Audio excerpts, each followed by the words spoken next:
Bone repair and pathology.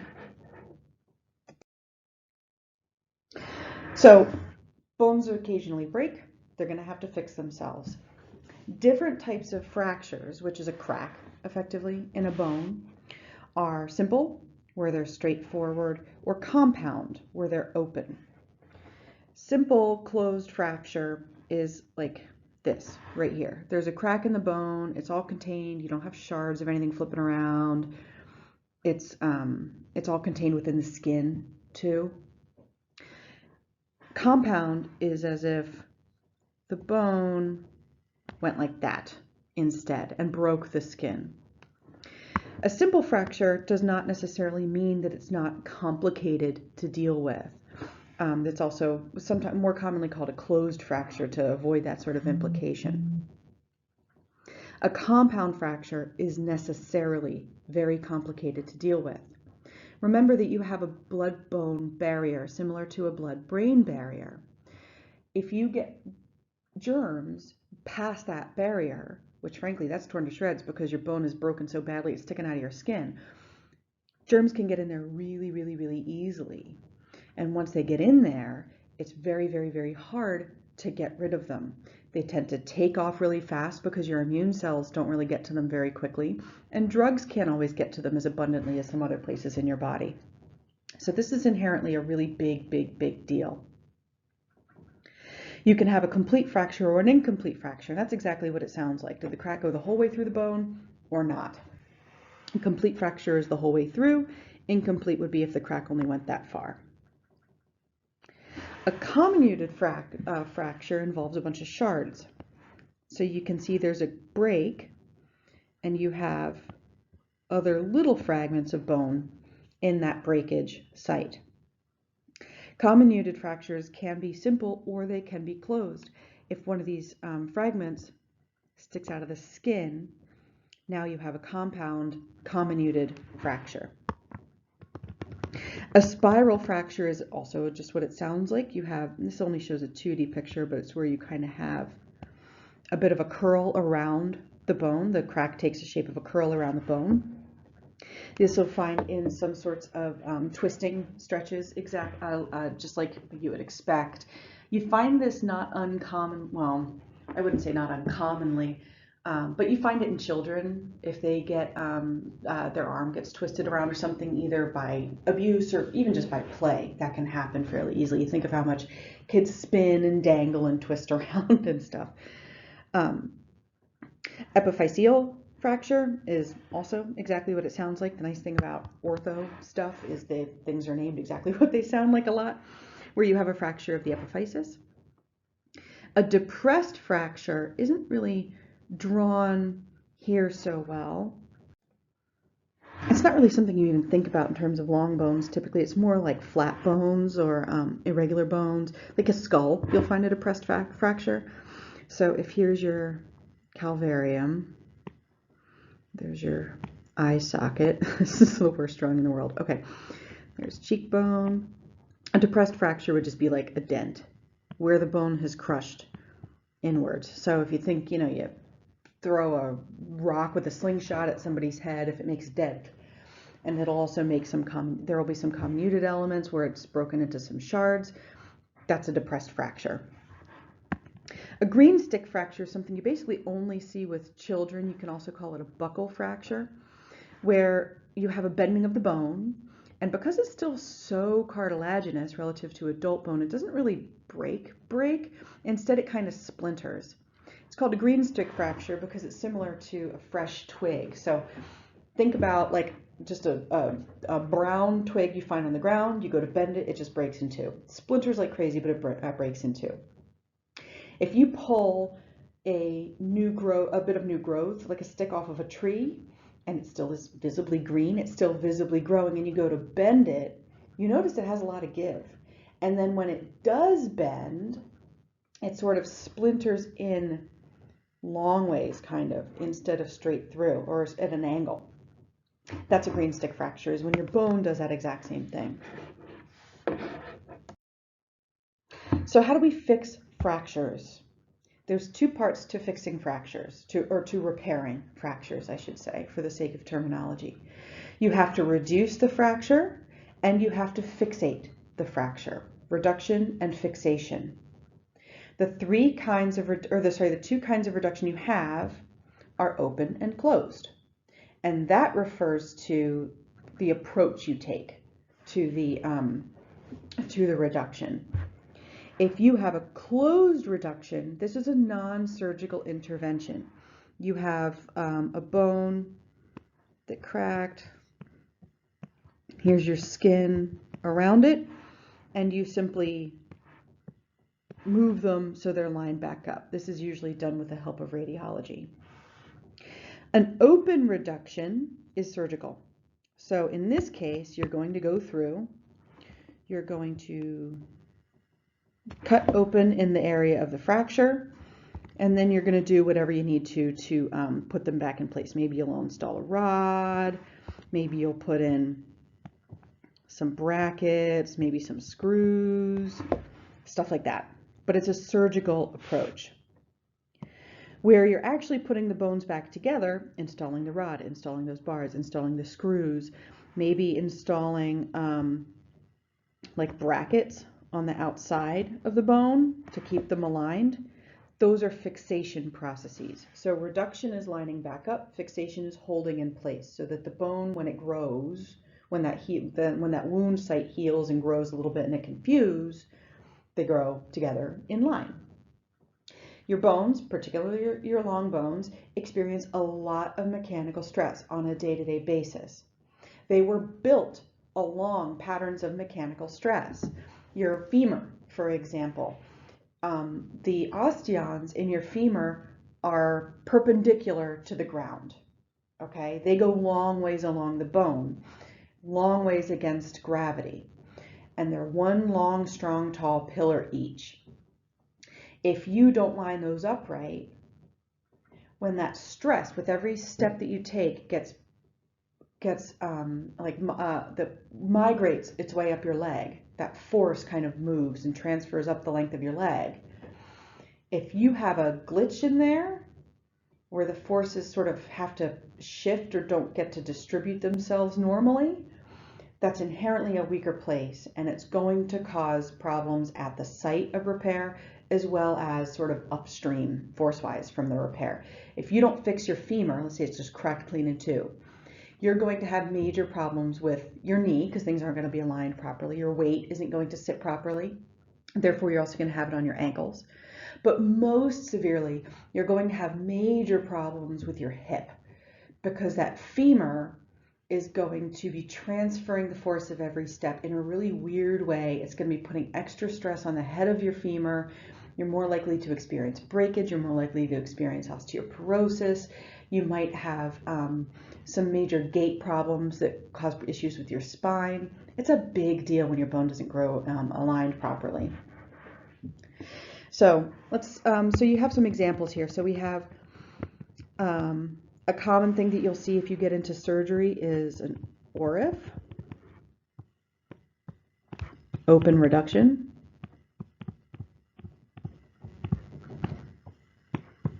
internal fixation. Open reduction, internal fixation. What does that mean? Think about it for just a sec.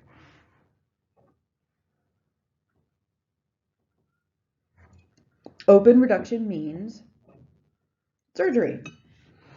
So you've got a broken bone, you cut open the skin, you push away the muscles, you cut through until you see the fracture.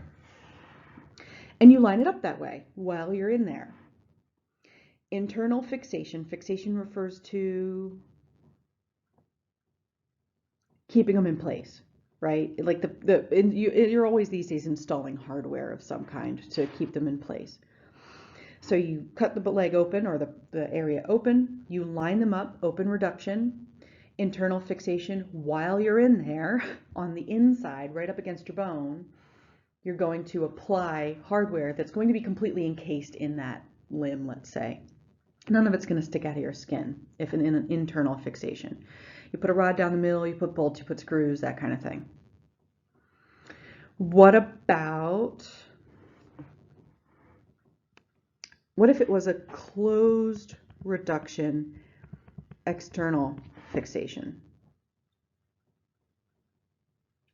It's kind of the opposite, right? So you're going to line up the bone without cutting open the skin, and you're going to fix that externally. Maybe you've got a cast. These days, you probably have some sort of a brace or bracket that's going to hold it together much more securely than a cast is capable of doing. But the fixation, the hardware, is on the outside of your body, so it's an external fixation.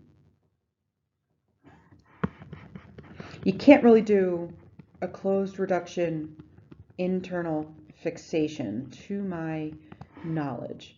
But you can do an open reduction external fixation, where you would open it up, examine the wound, decide that you could just line it up with external brackets and call it a day. Occasionally, especially with like a comminuted fracture or something, internal hardware may or may not be appropriate.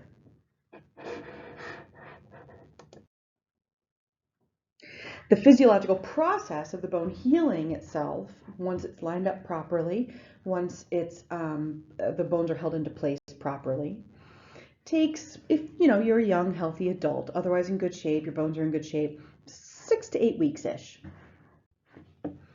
Even then, we should put a big fat asterisk on that 6 to 8 weeks, because that assumes a lot of things, a lot of like perfect world things. It's going to take longer than that, certainly for large bones. Why? Because they're big, because there's a lot more cells that have to sort of stitch back up with one another. And more cells doing more stuff means more time. Weight-bearing bones. Why? Because they're going to be experiencing more mechanical stress even during the process of healing than bones that are not weight-bearing. And also, it takes longer for elderly people to heal a broken bone. It takes longer for everything to happen in elderly people. Your cells aren't dividing as fast in the first place. But also, as you get older, your circulation tends to be a little poorer. You have worse capillary blood supply to a lot of places. And so simply by not really having as good circulation, it'll take a little extra long, even considering the slower process of growth and repair in old people otherwise. So the overall process of physiological bone repair, so not the surgical part, the physiological part, what your body is doing to put that bone back together. The process overall is called bone remodeling. Ultimately, broad strokes here, first you got to get rid of all the dead and shredded up material. You need to lay down compact bone, right? Because that's what's really bearing the weight here. Of course, this process will be a little bit different if it's an epiphyseal fracture, or if the periosteum is also broken, or a whole host of other circumstances, but this is the basics. And then when the compact bone is laid down, it organizes itself along patterns of mechanical stress. Remember, your trabeculi, your osteons are all oriented based on the direction that stressors take. They're all sort of parallel to the direction of the stressor. So you have to try to lay those down in the same way that they originally were. Remember that the process of healing in the body is a lot more of a fast, kind of haphazard process. Even under the very best of circumstances, a healed wound, the site of a healed wound, is not as strong as if you would have never wounded it in the first place. A scar on your skin represents a weaker spot of skin than the unscarred skin around it. The scar left on a bone after it's broken and healed up is a weaker spot than the unbroken parts of bone around it.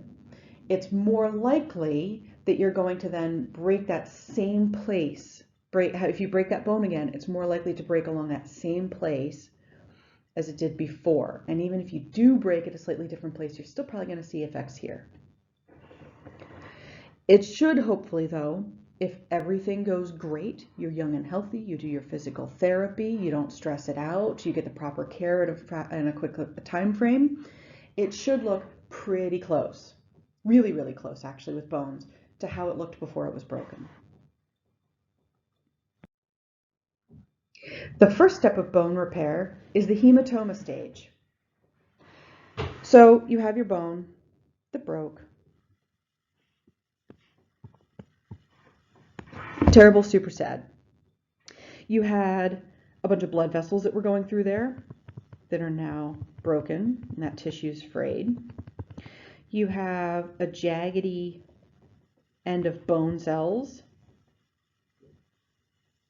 that are now dead and dying and fragmented and kind of strewn all over the place, right? This is a messy, messy site. Since your blood vessels are broken, you're going to bleed out into that space, right? Here's your periosteum. We're assuming the periosteum is still in place with all of this. You're going to bleed out into the site. You're going to fill this area with blood, and you're going to form a gigantic blood clot. Hematoma refers to creating like a big clot of blood because you had an active bleed inside.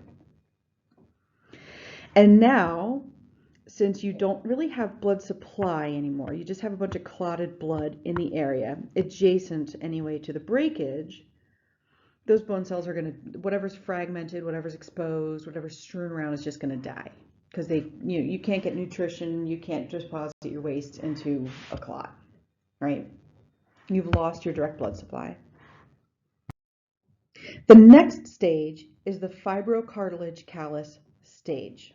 This is also known as a soft callus. The name of the stage is fibrocartilage, but if you talked to an orthopedist, they might refer to the actual structure that's forming here as a soft callus. You'll have formed this by the end of the first week or so. Again, provided no additional complications and you're young and healthy and all that good stuff. So what's happening here is you have this giant blood clot before, right? And you have a bunch of dead tissue. The ends of those blood vessels that are still alive are going to start to form capillaries that can invade this site. And since you have capillaries, you can now send blood, therefore nutrition, therefore something to whisk away waste. You can also send white blood cells there, right? And because this is a wound site and you've got all of these like positive feedback alarms going off in the area, you're going to get a lot of that. Okay? So white blood cells are going to flood this area to clean up all that debris, all those dead cells. You have a bunch of dead blood cells because the cells that make up the clot die pretty quickly too, right? So you got to clean all them up. You got to clean up all the bone cells that are loose. You got to clean up the like edges of the blood vessels, like the walls of the blood vessels that are all fragmented and have died.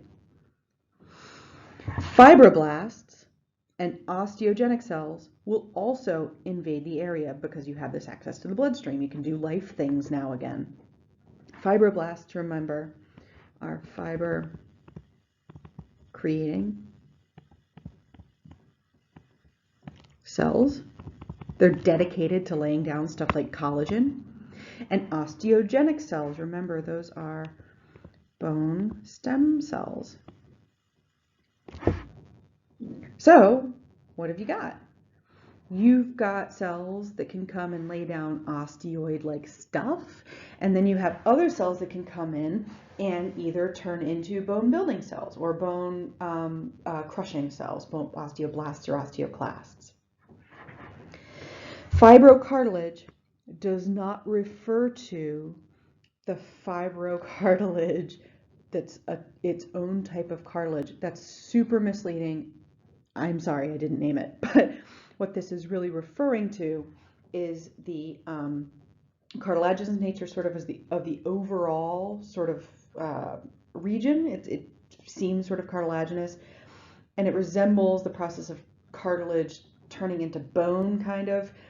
But it mostly refers, like the fibro comes from the invasion of fibroblasts into the region. Once you have a blood supply, once you have white blood cells that have cleaned up the area so you only have living healthy tissue around, once you have fibroblasts that start to lay down collagen, once you have osteogenic cells that are going to come in and turn into whatever cells are needed, now you've begun bone reconstruction. The hematoma phase is not building. It's just you're bleeding into this area and clotting things off and things are dying. This is the first step where you actually have some sort of healing happening. And the first thing you form is spongy bone. Remember, when you're growing bone, like in long ways growth, with like when you're growing up as a kid, you have bone, you have cells that are going to come in and lay down like trabeculi. It's going to look like spongy bone kind of first, and then it'll organize into compact bone. Same thing here with the fibrocartilaginous callus step. You have spongy bone forming first. The next stage is the bony callus stage. The first one was fibrocartilaginous callus stage, fibrocartilage stage, aka the soft callus stage. This one is the bony callus stage. All of that meshwork that was created during the soft callus stage starts to turn into trabeculi. Osteoblasts are going to build trabeculi along directions of mechanical stress, sort of, but it's going to be mostly random. And these will gradually ossify. And so you kind of just have a big spongy bone patch here, let's say. After the fibrocartilage callus stage, this next stage takes about 2 months. You still have no compact bone. Now, let's just keep pretending this is a femur. What about the femur lets you stand up and walk on it? It's the compact bone, right? The compact bone is what's super hard and dense, and you have everything sort of aligned against gravity so you can support yourself. Things aren't going to break very easily. You don't have any of that yet. If you try to stand up on a leg in the hematoma stage, you're going to do so much damage. It's not going to hold your weight at all. It's going to hurt like hell. It's going to slip around. You're going to bleed out. It's going to be terrible. If you try to stand up during the fibrocartilage callus stage, do you have anything that's going to help hold you up? No, you're going to collapse those two ends of bones onto one another. They're going to slip around. You're going to break those blood vessels over again. It's going to be bad. It's also going to hurt like hell pretty much right away because there's nothing there to provide any amount of support. In the bony callus stage, this can be a little bit of a deceptive stage, especially for people who like really want to get back on their feet or something. Because towards the end of those 2 months, you're going to have bone there. It's not going to hurt as bad. It's not, if at all, it's not going to be inflamed anymore. You're going to have bone there. And you've been sitting on your butt for 2 months, right? So if you get up and you put weight on it, or you might be inclined to get up and put weight on it because it's been 2 months, and you might be able to stand for a bit.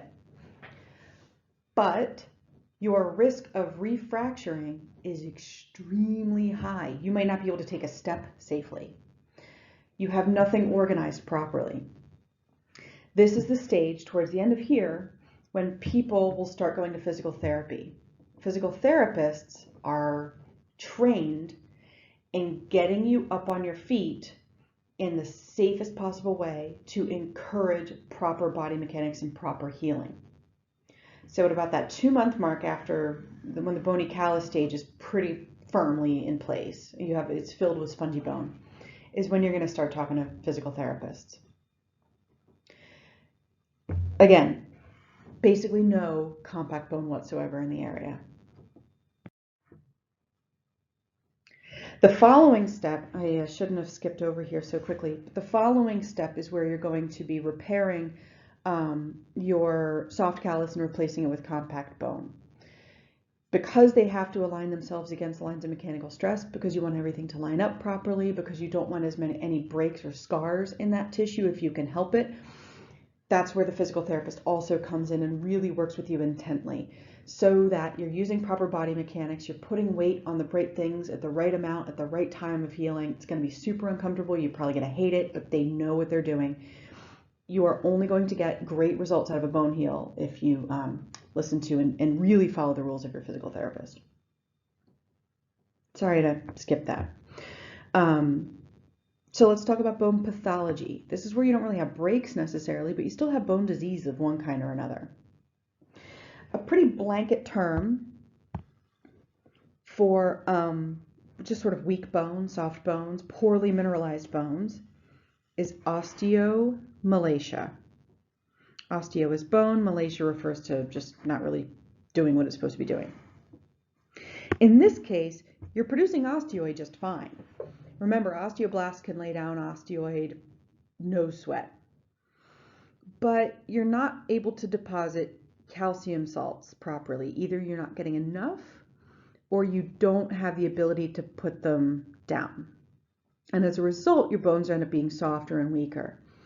You end up being much more likely to fracture a bone because you're putting weight on a bone that doesn't really have much rigidity anymore. The collagen can only withstand so much force against gravity, and you can break it.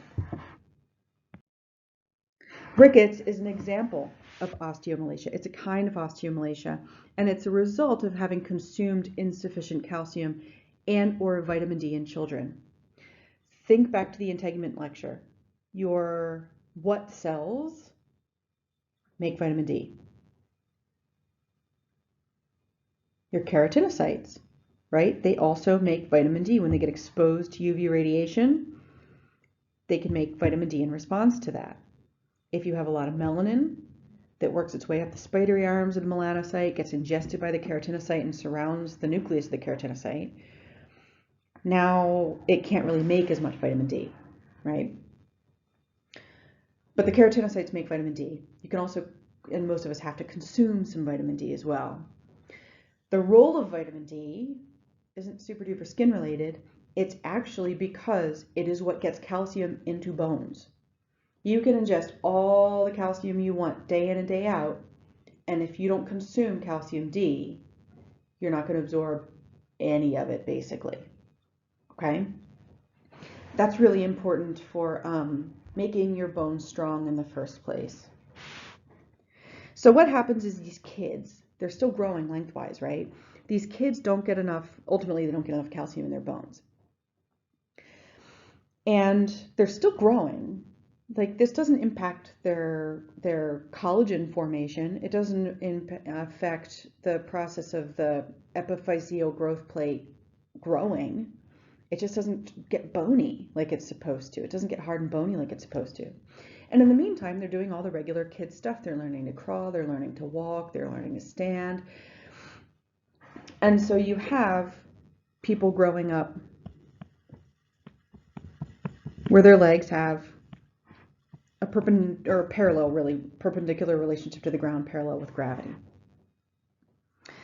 But the tops of the bones are getting longer, just like always, but they're soft.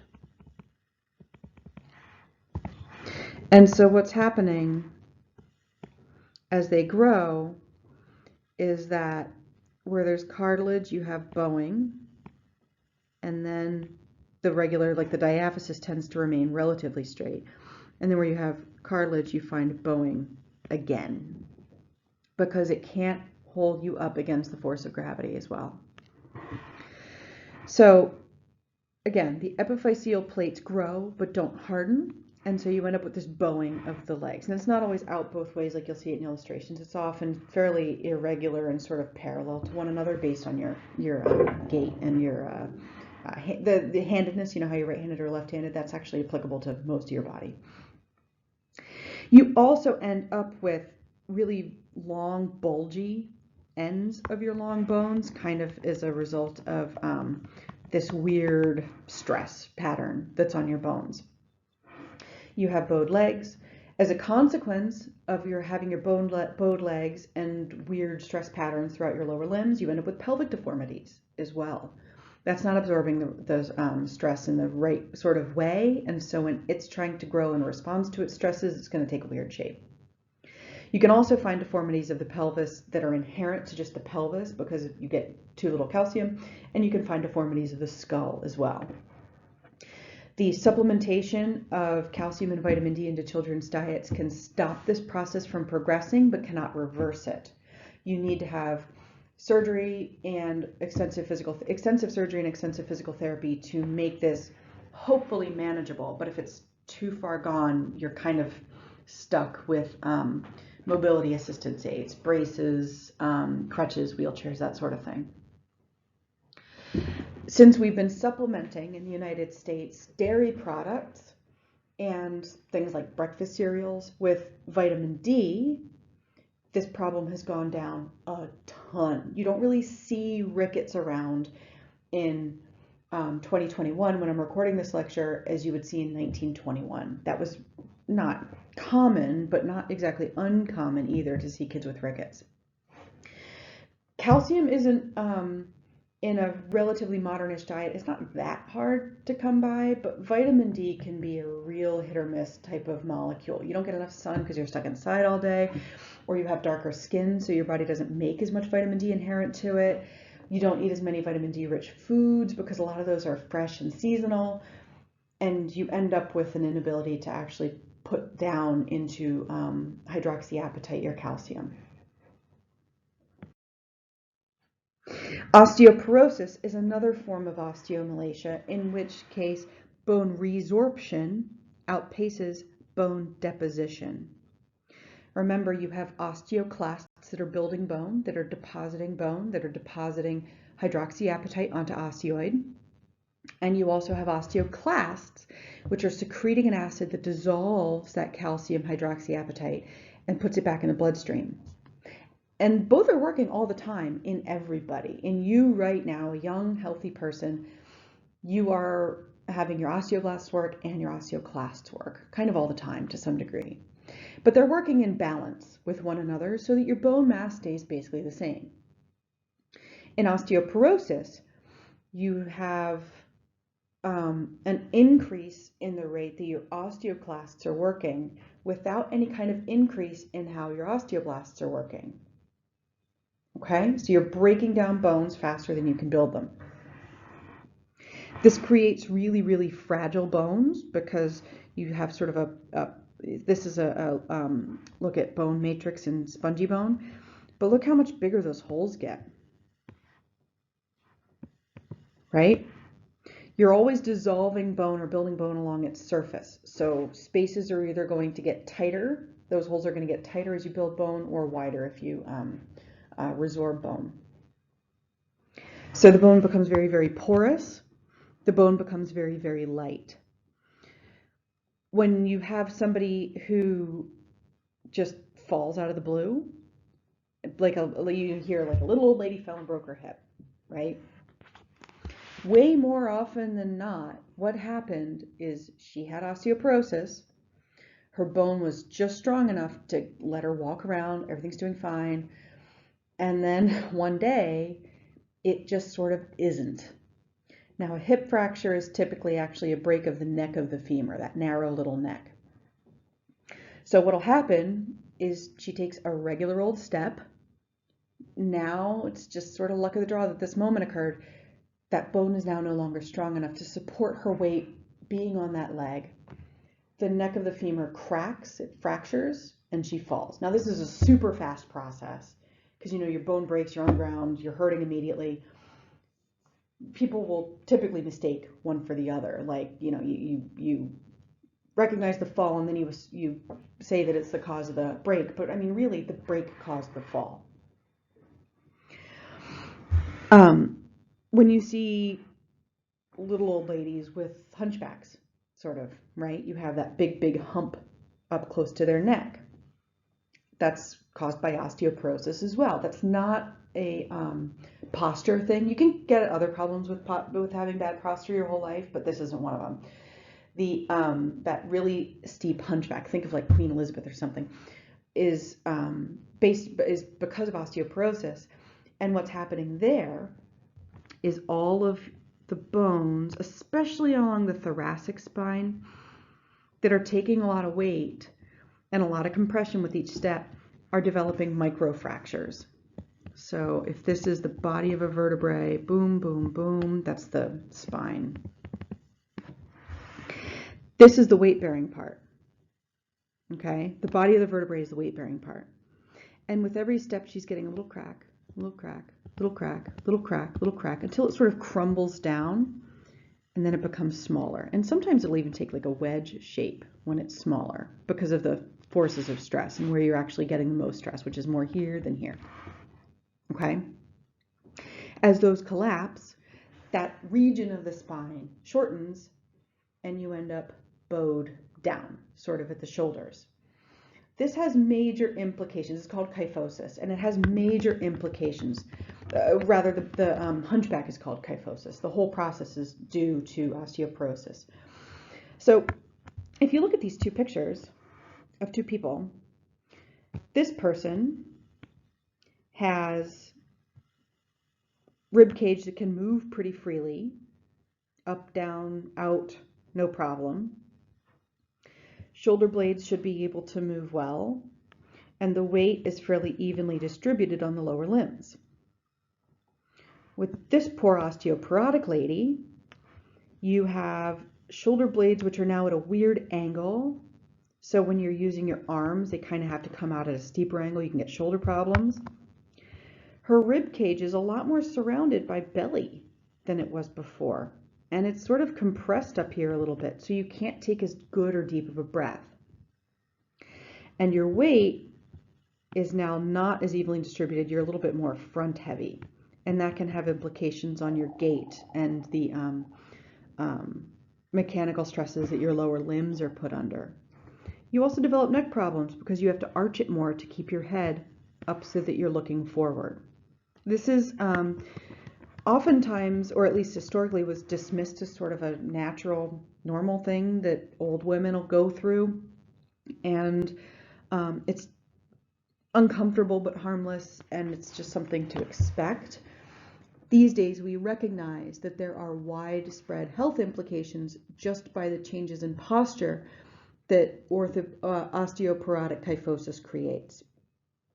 In all these examples, I keep referring to women because this is estrogen linked. So you find it in women way more than in men.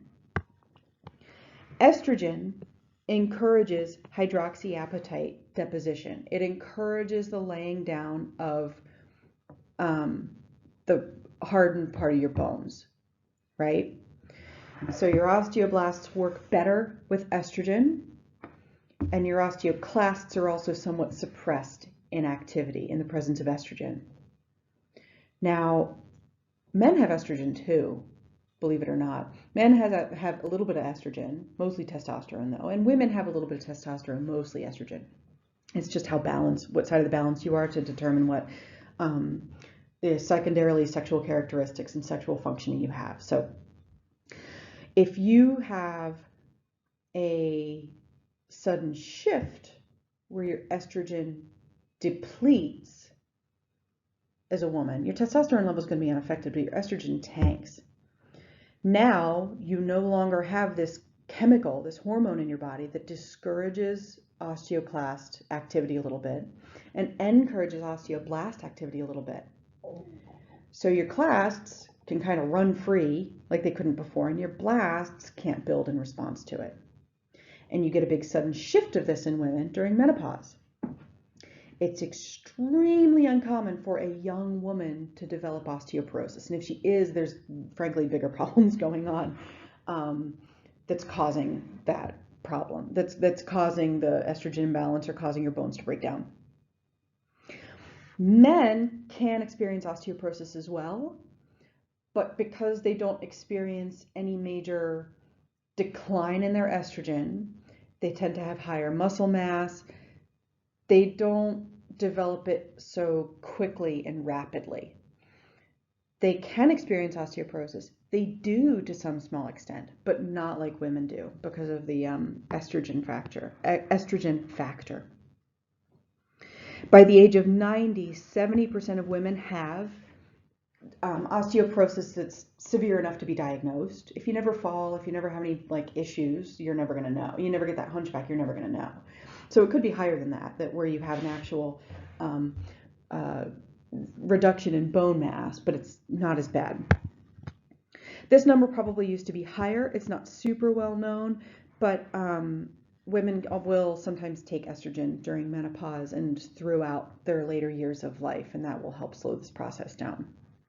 Estrogen is taken usually in the beginning to help manage your menopause symptoms. 70% of women by the age of 90 experience osteoporosis significant enough to be diagnosed. 30% of all Caucasian females experience fracture due to osteoporosis. This is less common in other ethnicities. And this is a bit of a paradox. So you would think, and it is an active medical paradox at the moment. So you would think, so what makes vitamin D? Your keratinocytes. What makes your keratinocytes make vitamin D? It's UV exposure. So you would think that by not having a lot of melanin, and therefore getting a lot of UV rays to the keratinocytes nucleus, and therefore they can make a bunch of vitamin D, you'd think that they would be, Caucasian women or light-skinned women would be like less likely to develop osteoporosis than darker-skinned women, all other things being controlled. But it's in fact the other way around, especially with women of African descent. They experience osteoporosis at lower rates than women of European ethnicity. That's doubly paradoxical because these studies are usually done in northern latitudes. So not only are they getting less UV vitamin D exposure because of their melanin, they're getting less because they live up north. So that's something, there's a lot of hypotheses out there. You ask any two people, they're going to give you a very straightforward, confident sounding answer, but it's still an active area of investigation. Now, particularly in the United States, this trend can be highly variable and not quite as consistent as some other parts of the world. That has a lot more to do with systemic racism and healthcare access inequalities. So what else can cause or encourage the acceleration of osteoporotic symptoms? Aside from age, aside from menopausal status. Long-term low weight. You are chronically, you for most of your life or a great deal of your life have a very low BMI. How might that cause you to develop brittle bones faster?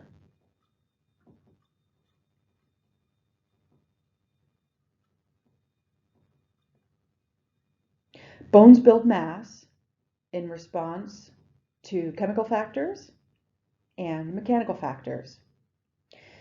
If you are typically at a low BMI, like low normal range and less, then you have a couple of factors going on. You're not consuming as much stuff overall, and so you're almost certainly not consuming enough calcium to maintain a higher bone mass, even if you did have the proper weight or activity to support it. And you don't have as much mechanical stress playing on your bones as you would if you were at a higher weight. So, with every step that you take, you have mechanical stress on your bones. If you have more weight on you, you have more stimulus, mechanical stimulus going to your bone cells that says, hey, you better divide or you're going to fall. So people a little bit of a higher weight tend to have better bone mass than people of a very, very low weight. Now, there's a bit of a bell curve we're noticing now as obesity is really, and very high level, not rates, but like the amount of very severely obese people has gone way up in recent years compared to before.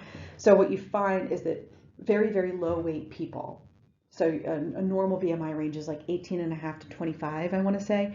If you hover more like at the 18.5, 19 range, you have fairly high rates of osteoporosis. You never were building much bone in the first place. So when it starts to tick down, you're pretty close to osteoporosis anyway, relatively speaking. You gain weight, you're somewhere in the middle of the BMI, the top of the normal BMI, low overweight range, and your bone mass tends to be pretty good. You have enough weight on your bones to be stimulating them to be building more mass. Once you get into obesity and well, past that BMI of 30 and beyond, you have a rapidly accelerating rate of bone problems. But that is more to do with poor diet. Oftentimes, people who are consuming that many calories, kind of have to do it in a low nutritional way. They're not eating butter, sticks of butter all day long, right? They're eating like, which isn't even that nutritionally great anyway, but they're not, they're eating junkier, less filling foods, and so they can accommodate more calories before their appetite is satiated. So there you have kind of too much stress on your bones. You have increased risk of falls, increased risk of breaking your bones because they can't keep up with your weight, and you also have more sedentary lifestyle, which takes us to the next point, sedentary lifestyle. Slash if you're immobile or bedridden. So again, the mechanical stresses of moving around the world help you preserve your bone mass and help you build bone mass. So if you're not moving around, even if you're at one of those sort of comfortably high normal BMI ranges, then you're going to start losing bone mass. Your body's not going to bother maintaining something that it's not using. So it's not going to be laying down bone when you kind of don't need that bone. It's a waste of calories. A diet that's poor in calcium and protein. The protein part has to do with the collagen deposition of osteoid. If you're not laying down enough collagen, then your bones are going to be disproportionately high in hydroxyapatite. Like the ratio of collagen to hydroxyapatite will be a little high. They'll be more brittle. Also, you have less stuff for hydroxyapatite to bind to in the first place. So you can consume all the calcium you want. If you don't have any protein to put it down onto, kind of doesn't matter. Smoking, mostly because it reduces estrogen levels. It also impairs your ability to absorb oxygen, so which you need for your cells to grow and divide and do its normal things. And if your blasts can't divide and do its normal osteoblast things, you can't build bone. And finally, a whole range of hormonal conditions has impacts on your bone health in varying mechanisms. Diabetes, primarily because of circulation issues. You need blood supply to build bone, to get that oxygen to your bloodstream, to take away wastes. If you can't do that, then cells die, including your osteoblasts. Hyperthyroidism also has impacts, and that has to do with calcium resorption. Paget's disease is it is a form of osteomalacia. It's sort of an osteoporotic-like disease where you have this sort of weird imbalance of osteoblast and osteoclast activity. But in this case, instead of it being fairly uniform throughout the body, you have this super uneven pattern of bone deposition of resorption, where one part of your body will be really great at laying down bone and another part will be really bad at it. So what you end up with kind of is your bony deposits are super irregular, and the deposition is more like the hard callus stage of bone healing rather than normal, healthy looking, thick, compact bone. You have a lot of spongy bone, you have less compact bone, it's uneven throughout. And remember, you have these mechanical stresses that's affecting every part of your body, every bone in your body all day long, some more than others. And so this problem can become a little exacerbated when you move around the world and you apply these mechanical stresses. Typically, this phenomenon does not exhibit itself all over the skeleton, or at least not evenly across the whole skeleton. It'll usually affect certain parts of your body worse than others. Drug therapies are effective in preventing furthering of this disease, but you can't repair what's already been done. That would require physical therapy and surgical intervention. It happens very, very, very, very much more in men than women. Onset's usually after the age 40 and sort of like middle age. And why men get it is kind of mysterious. The most popular and best supported hypothesis is that it's an autoimmune kind of an autoimmune related issue. It often comes on after, some period of time after the man says he had a virus of one form or another. He was sick with the flu, or he was sick with, he got a shingles flare up, he got a whatever. And sometimes with these viral infections or viral flare ups, You can have an immune system reaction, and then that immune system reaction kind of goes sideways and starts attacking your own cells instead. And what type of cells it attacks instead can vary substantially due to, frankly, mechanisms I don't really understand that well. So it's thought to be associated with an autoimmune response after a viral infection.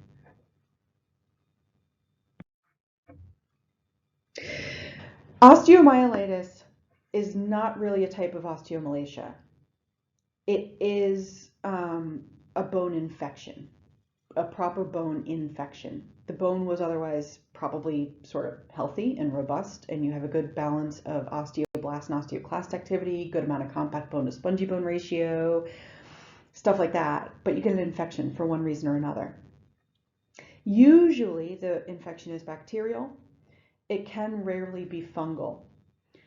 The most common kind of bacteria that causes this infection is Staphylococcus aureus. But I mean, that's the most predominant one. You usually have at least a couple other kinds mixed in there too, just to lesser degrees. And most commonly you develop this because of a trauma or surgery. And trauma specifically, if you have any kind of a compound-like nature to the trauma or major skin breaking nature. Effectively what you have is, because of either surgery or an injury, you have a breakdown of the blood-bone barrier and bacteria can get in. Now, surgery theoretically is sterile, right? The air is kept as clean as humanly possible. The surgeons wear surgical masks. They're covered head to toe in all kinds of protective gear. Everything's been autoclaved and sterilized within an inch of its life. But in reality, nothing is totally sterile. Nothing at all is totally sterile. You try your best in surgical circumstances to get it as close as possible, and we routinely get it so close that you can effectively consider it to have no bacteria at all. But there are some. There are some fungal spores, there are some viruses, there are some bacteria, and they can get in, even with perfect practice.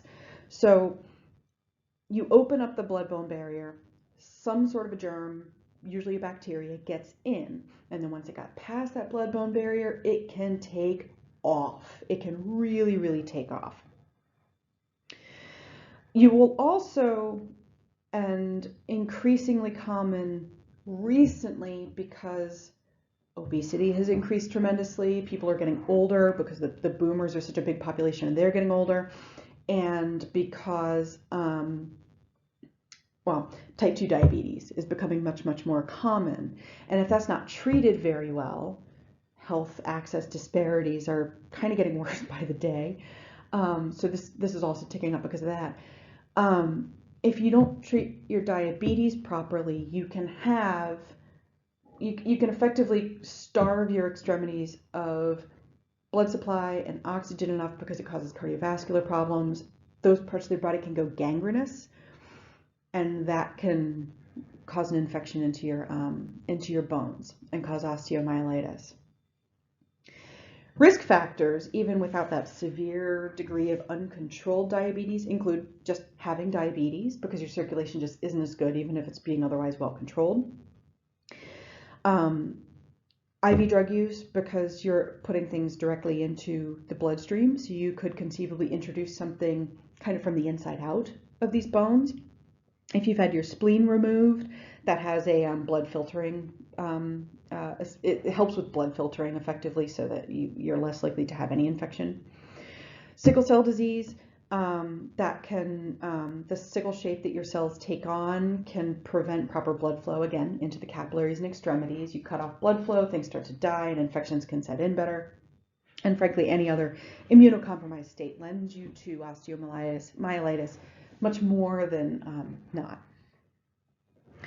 You're going to experience a pretty significant amount of pain, swelling, things like that at the bone site.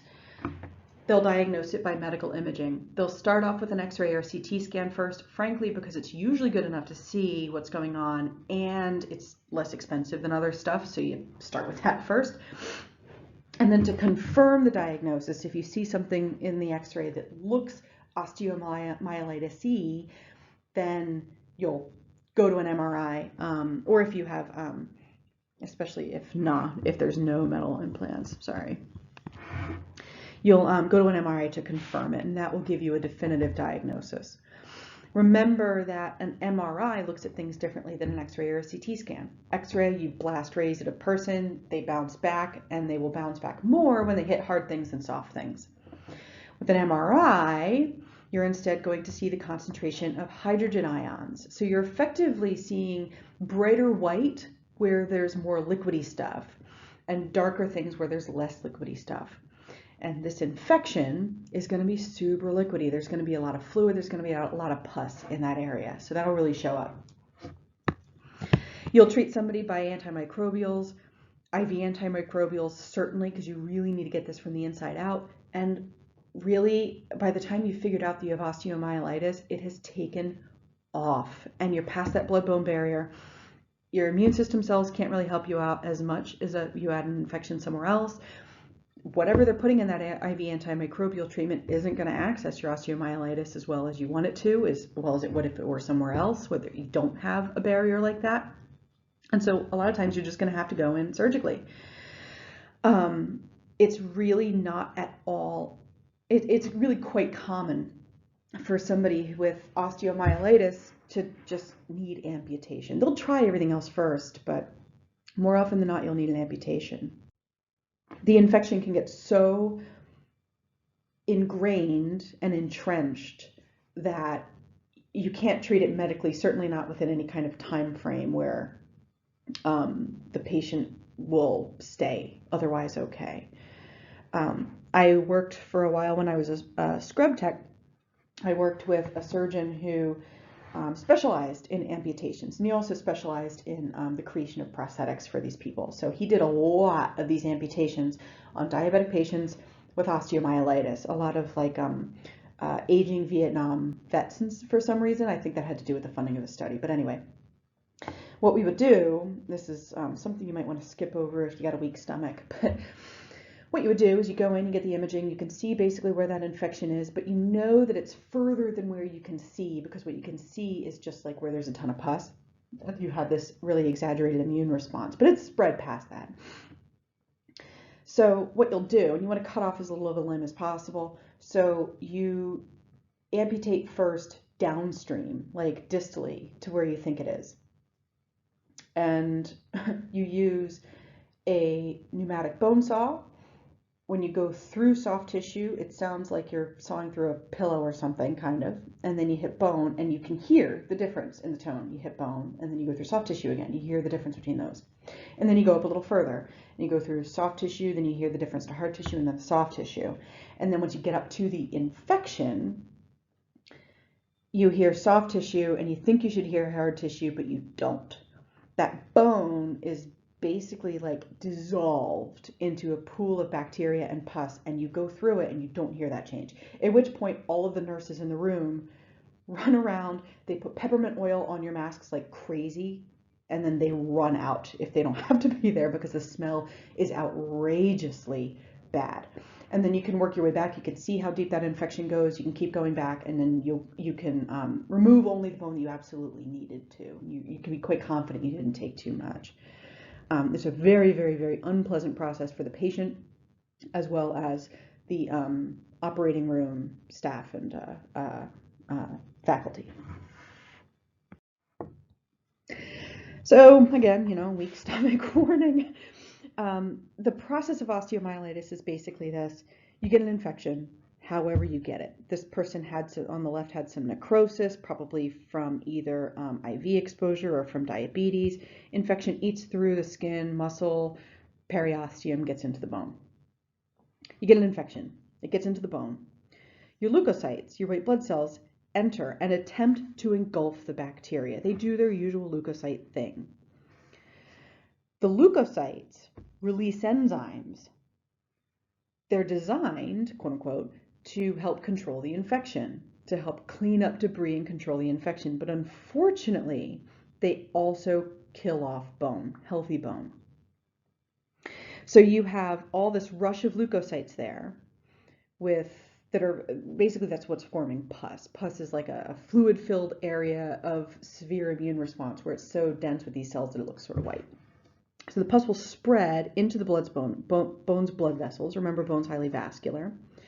the blood vessels will get blocked by pus, and so the flow is impaired. That bony area then has a bunch of dead and dying leukocytes in the form of pus in the middle, a still raging active infection, and an impairment of blood flow to the area. And so the infection can really spread. Your body goes, oh crap, this isn't working, and will instead try to build new bone around a necrotic area. Now, all of this stuff takes a long, and really frankly this part, takes kind of a long time, okay? Weeks typically. Once you get to an involucrum where your body has decided that the strategy one isn't working out, they need to just surround the area and keep it enclosed, it's pretty far gone and pretty well entrenched. This is often when you will find osteomyelitis, unless you've been specifically looking for it leading up to that point. Once you see the involucrum, your risk of amputation is extremely high, and it is indicative of not even just a chronic infection, but a really, really chronic infection. Moving on to something just as unpleasant, but less gruesome looking at least, is leukemia. You talk about this like a blood cancer, right? It's a blood cancer. But remember, we're talking about this in the bone unit because your blood cells are all made in your bones. Some of your white blood cells will mature somewhere else, but your bone cells, or sorry, your blood cells are all made in your bones, in the red marrow specifically. You have red marrow in the epiphyses of your bones, and a little bit in the medullary cavity, mostly lining the edges of the medullary cavity. So leukemia of all types begins as a bone marrow tumor. Tumor is something that's a little more discrete and encompassed. And you'll find, as a result, your white blood cell counts will become highly abnormal. You're not going to produce white blood cells in the same way as you were before. What type of weird numbers you get with the white blood cells will help suggest what type of leukemia a person has. If you have a really high rate of one kind and a really low rate of another kind, might suggest one kind of leukemia. Or if everything's low across the board, that would be a different type of leukemia, that sort of thing. The exact cause of leukemia, like the mechanism, the physiological mechanism, is probably super varied, but it's not really known for sure, as with the case of a lot of, frankly, most cancers. There's some things that we know will cause a given kind of cancer, but how exactly is a little fuzzy, and what else could be causing all the other people who get cancer despite not having that risk factor, who knows. Risks that go into developing leukemia involve smoking. I mean, smoking is just an increasing cancer risk across the board for a whole host of reasons. Having to do, if it's with the respiratory system, it has to do with kind of the assault of the stuff you're inhaling, the non-fresh air you're inhaling into your lungs. Anytime you're inhaling something other than fresh air, a ton of insecticides, fertilizers, pollen, brake dust, they're all cancer risks. If it's not fresh air, it's bad for your lungs. But it also causes cardiovascular issues, for example. And when you don't have good blood supply places, things don't work right? Things die more easily, things don't work right. You develop cancers all over your body, cancerous cells all over your body all the time. But way more often than not, your immune system takes care of it before you even know you have it, or before it gets a chance to really take hold. So if you're not providing proper oxygenation to your body, good circulation to your body, it's a lot less likely that your immune cells can do the regular immune cell thing. Anyway, smoking, radiation exposure, that is a risk factor for basically every kind of cancer because it breaks DNA, and when you go through that rapid repair process, well, the breakage of DNA makes you more inclined to have cancer, but that rapid repair process also makes you more likely to develop cancer. Having had chemotherapy before, because of its extreme antimitotic properties that can help impair things that would help keep cancers in check. Having Down syndrome and family history of leukemia predisposes you to having, or makes it somewhat more likely that you'll develop leukemia than somebody without the family history. This is more common in the developed world.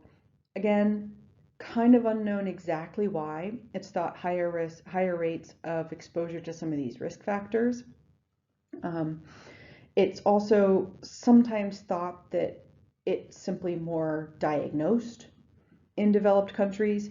For example, if you are a kid with leukemia and you are well nourished and you're getting lots of medical care, you're getting your annual checkups, you're getting all your shots, you're getting all your this, that, and the other, you have a good diet, you get exercise, you're going to start to feel sick because of the leukemia. You're going to go to the doctor will find the leukemia, and now you have been diagnosed with leukemia. If you're not in the developed world, there's a higher risk that you're not getting as regular medical care. Maybe your family isn't close enough to someone, or you can't afford it, or there's just not doctors nearby. You have other problems that predispose you to other infections. Like if you're not getting a good diet, you're more likely to get sick. If you're in a super polluted area, you're more likely to get sick. If you're not able to get proper medical care, your sicknesses are going to take off. And it's thought that perhaps some element of that is simply that kids who develop leukemia end up getting other stuff. And then you think like, oh, well, this kid died of tuberculosis. But they might not have gotten tuberculosis then, or might not have died of it if their blood cells were fine in the first place, you know?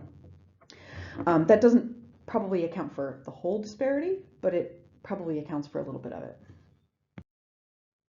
So I'm not going to make you learn the different kinds of leukemia. It's kind of out of the scope of this class. It's frankly just too much too. There's a lot of different kinds. There's a lot of different mechanisms involved. So I do want you to know though, kind of what it is and what the risks are and how it's treated. Okay. So you can treat certain leukemias with traditional sort of courses of chemo and radiation, depending on what you have and how severe it is and how old it is and all that good stuff. But a unique form of treatment for leukemias is the bone marrow transplant, more appropriately called the hematopoietic stem cell transplant. This is applied with cancers of blood or bone marrow, so like leukemia, most commonly. You can also use this type of therapy, this hematopoietic stem cell transplant therapy, for certain autoimmune disorders. It's thought, and some rare skeletal diseases you might be able to treat this way. These are still in the experimental phases, though. And what this is one patient has these cells removed, these hematopoietic stem cells removed from their body, from a couple different places or means. Those are purified. They are then transplanted by IV to a patient. Now, the blood-bone barrier is such that blood stem cells can come and go. Mature blood cells can leave but can't get back, right? But since the bone stem cells can get in, if you obliterate an existing person's bone marrow and implant these stem cells, theoretically, they should be able to get into that person's bone marrow perfectly fine. You just introduce it in the bloodstream goes everywhere in your body. When the bone stem cells or blood stem cells get to your marrow, they can cross in and fill that space again. The prognosis of this varies wildly. Like how well off are you going to be? How long are you going to live? How healthy you're going to be? Varies super, super wildly. Because remember, just a couple, I just sort of breezed past this real fast, but you have to obliterate the person's blood cells and their immune system first. Radiation, chemo, they can't have a means to make new blood cells themselves, and they can't have any floating around in their body that's going to attack what's coming in. So you have an extremely vulnerable patient that is going to receive these stem cells. It will take next to nothing to infect your patient and kill your patient with something like a common cold. It's very, very, very easy to do. If you see people who are waiting for a stem cell transplant, they're kept in positive pressure rooms where the pressure in their room is higher than the surrounding area. So whenever anybody opens a door, air flies out of the door instead of hallway air flying in. That helps keep the air in the room clean. You have extra HEPA filtration systems that are more complicated than I really get the technical details of. Your nursing and physician staff have to come in with a whole boatload of extra PPE that they wouldn't have had otherwise. They should be sanitizing their equipment before they come and go. It's often, usually what they'll do is they'll have just dedicated equipment in the room as best as they can, but it's a huge elaborate song and dance you have to do to keep germs out. And even then, like we mentioned with the OR stuff before, nothing is perfect. These patients can be killed super easily.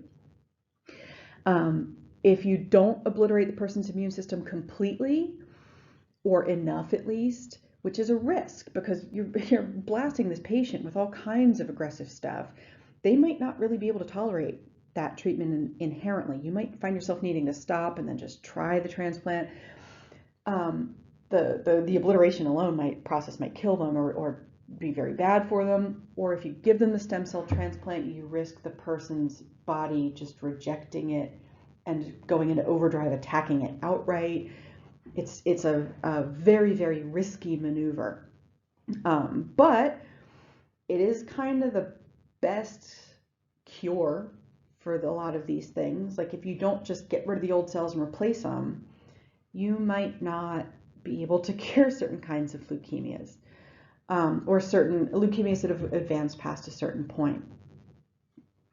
What's kind of cool with this treatment, though, unlike a lot of other transplants, the patient is less likely to need immunosuppressing drugs after the fact. And if whatever they do need is typically okay at much lower doses for a longer period of time. So if the patient survives the chemo and radiation assaults to kill their immune system, if they survive their immune system being dead for a little while, if they survive the transplantation process, and if they live long enough that it really gets in and takes and establishes the stem cells, the prognosis is pretty good. Not only that, but all of the immune cells that they've been creating, now that came from another person, right? Those stem cells come in, and because they're not super differentiated, they're not going to retain as many markers as the person who donated. And the cells can adapt to your body sometimes a little bit. So you're less likely to have your own immune cells that you're creating new attacking yourself, if that makes any sense. It's a pretty cool therapy. There's two main ways you get these stem cells. One is by a blood. Frankly, you can get some of the stem cells by blood. They used to do this all the time, and now they only have to do it sometimes. If they can't do that, they will take a gigantic needle and extract those red cells directly from the spongy bone in your ileum. They usually do it out of your ileum. So a few different kinds of stem cell transplants, just like skin, remember, you have allografts, which come from another person. Autografts come from yourself. This isn't really something you do with the hematopoietic stem cells so much unless the tumor is really local, which is frankly rare. Syngenic stem cell transplant. We didn't talk about this so much with the skin, did we? But we are going to talk about it here because it really pays off extra here. Comes from an identical twin. It's not an autograft because it doesn't come from you, but that person's kind of also not another person genetically. So it has its own term, syngenic. You can experience graft versus host disease if you have an allograft. Super unlikely with the syngenic graft, kind of impossible borderline with an autograft. Well, really impossible for all practical purposes. From an autograft, you can result in graft versus host disease where your white blood cells, the white blood cells that are retained in the graft sample, attack the host. Now, because you have these hematopoietic stem cells that were extracted from another person that were then hopefully purified and basically purified of all the stuff that's not stem cells, there is a risk you retain some of those white blood cells from the host. And if that happens, maybe your transplant stem cells take really well, but you still have these white blood cells that are going to attack you. That's a real risk with this kind of transplant. It's not necessarily as much of a risk as some other kind of transplants, because frankly, you can clean out blood better than you can clean out like a lung in this way. But it's, you know, these risks never go to zero. So As I sort of mentioned in the last slide, those stem cells are going to be harvested either by the pelvic bone marrow in the ilium. That'll require general anesthesia, or you can harvest it by just a blood draw and then spinning out the cells. Ideally, you will do it the latter way if at all possible. The recipient bone marrow is ablated, so just destroyed, either entirely or partially. Entirely ensures a much higher rate of acceptance provided you survive that long. Partially can sometimes be okay if, frankly, the process of getting there is going to kill you anyway. So let's, the risk benefit is a little different there. And you have a higher risk of relapse because you didn't get rid of everything the first time. And then those new cells are administered by IV.